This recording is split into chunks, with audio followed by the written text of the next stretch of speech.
Olá, meu nome é Juliana e eu vou apresentar para você agora um pedacinho do nosso estudo de beleza que a gente fez. É um estudo que fala sobre algumas categorias relacionadas ao tema. Então a gente passa por 3 capítulos que a gente chama de armário, penteadeira e espelho. Cada um desses capítulos falando um pouco mais especificamente sobre alguma categoria. Então no armário a gente fala um pouco de moda, relação com a roupa, né? Relação com compra de roupa, o que as pessoas passaram a priorizar na hora de comprar roupas. Na penteadeira é um pouco mais voltado então para cosmético, maquiagem, produtos de cuidado com a pele, como que as pessoas têm se relacionado com essa categoria, como que mudou, como que o isolamento impactou na rotina de cuidado com a pele, no próprio uso de maquiagem, né, para quem fazia uso de maquiagem antes do isolamento. E por último, no espelho, a ideia é um olhar que é voltado mais para autoimagem, relação com o corpo, como que o isolamento afetou essa relação. E aqui vou passar rápido sobre alguns dados para vocês terem um cheirinho do que a gente traz no relatório, mas o arquivo está muito mais completo, então eu recomendo que vocês baixem ele para ver todas as informações que ele traz. E aí, para começar, então, a gente conversou com 2.700 pessoas no Brasil, todas com mais de 18 anos, nas classes ABC. A pesquisa foi feita no final de maio, começo de junho, então todos os dados que vocês vão ver aqui, todas as respostas, são referentes a esse período. As respostas foram coletadas no nosso painel de respondentes, que chama MiSims. Para quem não conhece, o MiSims é um painel que tem mais de 3 milhões de downloads já. E é aqui que as pessoas recebem as pesquisas, respondem as perguntas. Fiquem à vontade também para acessar o nosso site, conhecer um pouco mais o produto, né, ver como ele funciona. E aí, então, vamos para o relatório. O primeiro capítulo é o armário, onde os dados que são mais focados para a relação com roupas, com moda. E ficou muito claro no nosso relatório, na pesquisa, que a relação mudou, né, nesse período de pandemia.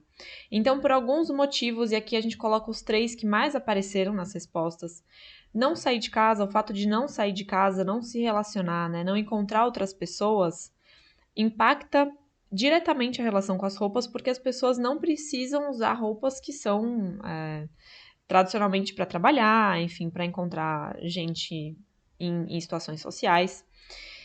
Variação no peso, então muita gente ganhou peso porque mudou a alimentação, ficou fechado em casa, então deixou de fazer exercício e tal. Então, além disso, teve gente também que perdeu peso, seja por questões psicológicas, por questões de saúde, enfim. Então, teve variação no peso e isso também impacta, né, a relação das pessoas com as roupas, tanto as que elas já têm, quanto possíveis novas compras. E medo e insegurança, porque a roupa ela também acabou virando, né, para as pessoas um possível vetor do vírus, um possível vetor de doença e tudo mais. Então, essa dinâmica de chegar em casa e tirar a roupa tal, isso também ficou presente talvez um pouco mais no início da pandemia do que agora, mas ainda assim, algumas preocupações e algumas prioridades na hora de fazer compra aparecem por causa disso. Esses dados, eles são referentes à compra de roupa, né? A gente tem um olhar para a compra de roupa, o que eles vão priorizar na hora de comprar roupa, se compram online, offline. Então, o report ele traz todos esses dados. Aqui a gente mostra algumas informações que falam sobre a compra de roupa e a relação com home office. Então, 70% das pessoas que estão fazendo home office compraram roupas nos últimos 6 meses, versus 52% das pessoas que não estão fazendo home office. E aí isso também tem uma relação com classe socioeconômica, com certeza, mas para vocês entenderem mais ou menos também que a dinâmica de comprar roupas não necessariamente veio só em momentos de socialização, mas também para ficar em casa. 38% de quem já tinha o hábito de comprar roupa online diz que o hábito aumentou durante a pandemia, e aí esse é um comportamento um pouco transversal, que vai além só do mundo da moda, e aí passa para outras categorias também. O High Low 2.0 que a gente traz aqui fala sobre a relação das pessoas com conforto. Então, o fato de ter ficado em casa, de ter usado muito pijama, moletom, de não precisar se arrumar para sair, fez com que as pessoas se acostumassem a estar confortáveis o dia todo. E aí, boa parte dos respondentes diz que não está disposto a abrir mão do conforto quando voltar para o convívio social. E aí, quase metade deles é só quando a situação de fato exigir algo mais estiloso, mas fora isso, a prioridade é conforto das pessoas. Algumas marcas que são sinônimo tanto de conforto quanto de estilo que eles trouxeram. Então, C&A, Nike, Adidas e Renner aparecem no topo das marcas mais citadas espontaneamente. E um recorte aqui também que a gente fez dos nossos clusters, que para quem também não conhece, eu recomendo que vocês deem uma olhada. Os nossos clusters são segmentos de mercado, né? Seja por perfil demográfico ou por perfil comportamental de compra, que tem alguma similaridade, então são agrupados e a gente consegue fazer uma análise de comportamento de compra, de expectativa, de opinião, com base nesses perfis. Um recorte que a gente traz aqui é do cluster fashion, né, dos fashionistas que compram pelo menos uma peça de roupa ou de acessório de moda uma vez por semana. E eles especificamente preferem marcas que são mais refinadas e divertidas. Então, são posicionamentos que conversam mais com esse grupo de consumidores. Isso é um pouquinho do que a gente tem no primeiro capítulo. E agora eu passo então para a penteadeira, onde a gente vai trazer dados sobre relação com cosmético, com produtos de autocuidado, com maquiagem, o que as pessoas deixaram de usar, o que elas passaram a usar só no início da pandemia. Então aqui também tem um olhar mais profundo sobre isso. A análise também é muito voltada, né, para esse impacto que ficar em casa teve na vida das pessoas. Então, um exemplo aqui é o maior incômodo com sinais de cansaço do que de idade. Então, o próprio estar em casa foi muito cansativo para muita gente, muitas reuniões por vídeo, enfim. Então, tudo isso trouxe consequências e é isso que as pessoas estão mais preocupadas hoje. E quase 30% dos respondentes diz que a relação com a pele melhorou, enquanto 11% só diz que piorou. E aí, por que isso, né? Muita gente passou a olhar mais para a própria pele, para o próprio corpo, cuidar mais de si em casa. E para essa parcela que diz que com o isolamento a rotina de cuidado com a pele ficou mais demorada, né, com mais passos, mais produtos, mais da metade é porque teve mais tempo para cuidar de si mesmo, e uma parcela é porque ficou mais insatisfeito com a aparência. Então, e aí também, né, a gente já conecta isso a algumas condições psicológicas, enfim, muitas transformações, muito impacto na vida das pessoas. E aí a rotina de cuidado também é uma forma de se distanciar um pouco desses problemas e olhar para si.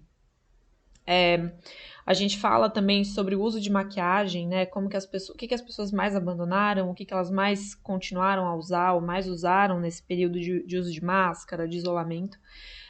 Também entender o porquê que algumas pessoas continuaram a usar maquiagem, mesmo estando dentro de casa sem precisar sair.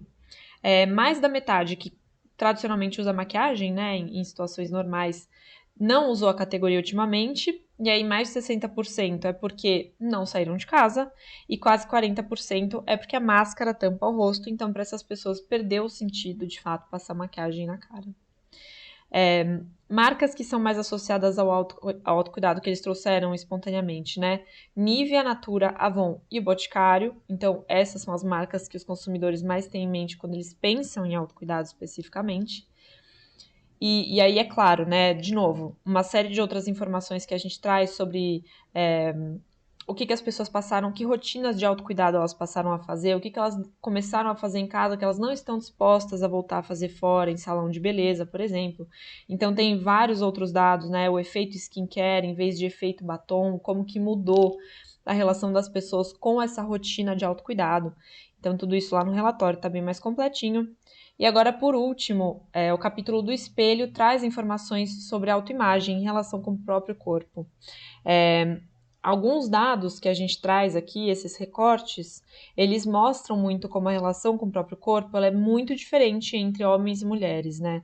Então, de um gênero para outro, o impacto ele é muito maior quando a gente fala de relação com o espelho.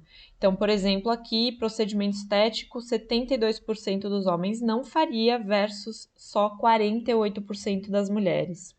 Relação com o próprio corpo piorar na pandemia, 15% dos homens afirma isso e o dobro das mulheres diz que a relação piora na pandemia.